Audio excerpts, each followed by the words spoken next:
បាទសួស្តីបងប្អូនម្ចាស់ចំការស្វាយចន្ទីទាំងអស់គ្នាអញ្ចឹងថ្ងៃនេះខ្ញុំមកសុំបកស្រាយសំណួរដែលបងគាត់តែងតែឆាតមកសួរខ្ញុំអញ្ចឹងគាត់ឃើញនៅតាមបណ្ដាញ Facebook ការចែករំលែកជំរុះចន្ទីគឺជំរុះជារៀងរាល់ឆ្នាំធ្វើឲ្យចន្ទីខូចអញ្ចឹងបងប្អូនខ្លះថាមិនគួរអាចថាមិនបាញ់ជំរុះបានក៏បងប្អូនកុំបាញ់តែគាត់អត់មានវិធីសាស្ត្រណានិយាយដើម្បីថា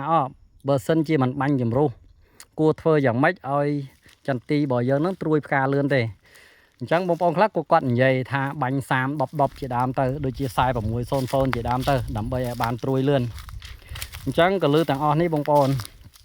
ធ្វើបានតែសម្រាប់ចន្ទីចាប់ពីអាយុ6ឆ្នាំ7ឆ្នាំចុះក្រោមទេបងប្អូនតែសម្រាប់ចន្ទី8ទៅ10ឆ្នាំឡើងលើគឺទៅអត់រួចទេបងប្អូនអញ្ចឹងបងប្អូនដូចសភាពចន្ទីនេះអញ្ចឹងបើសិនជាដល់ខែបាញ់ឆ្នាំអញ្ចឹងបងប្អូនយក4600ឬក៏30 10 ទៅប្រើ3ជើងក៏មិនបានត្រួយផងបងប្អូនត្រួយក៏ត្រួយមកតិចដែរវាអត់ត្រួយមកស្មើមកលឿនទេបងប្អូនគឺអាដាក់10អញ្ចឹងបើសិនជាបងប្អូនអត់ចង់ជំរុះអញ្ចឹងបងប្អូន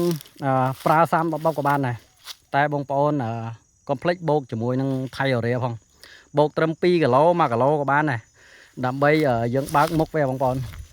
ឧទាហរណ៍ថាឥឡូវត្រួយគឺបែបនេះបងប្អូនអញ្ចឹងបើសិនជាបងប្អូនយក30 10ទៅបាញ់ឬក៏4600ទៅបាញ់គឺវាមិនចេញមកទេមិនងាយចេញទេបងប្អូនអញ្ចឹងបងប្អូនត្រូវលាយជាមួយនឹងថៃអូរ៉េដើម្បីឲ្យវាប៉កខ្នែងអញ្ចឹងកាលណាវាបោកពកខ្នែងមកវាត្រូវជាមួយនឹងពពួក NPK របស់យើងហ្នឹងគឺ N ខ្ពស់ហ្នឹងគឺវាឆាប់បុកចេញមកលឿនហើយអានេះគ្រាន់តែជាបទពិសោធន៍របស់ខ្ញុំទេដែលខ្ញុំធ្លាប់ធ្វើកន្លងមកបងប្អូនអញ្ចឹងអ្វីដែលខ្ញុំធ្លាប់ធ្វើបានខ្ញុំហ៊ានចែករំលែកបងប្អូន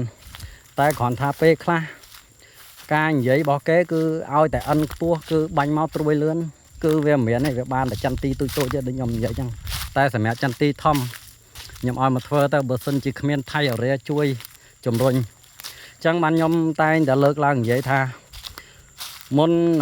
នឹងធ្វើចន្ទីមុននឹងប្រើថៃអូរ៉េមុននឹងប្រើថ្នាំជំរុះត្រូវ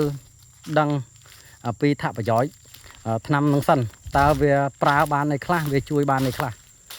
អញ្ចឹងបើសិនជាបងប្អូនមានចម្ងល់អីអាចឆាតសួរបានឬក៏តាក់ទងមកខ្ញុំផ្ទាល់បានខ្ញុំនឹងចែករំលែកបងប្អូនបាទអរគុណ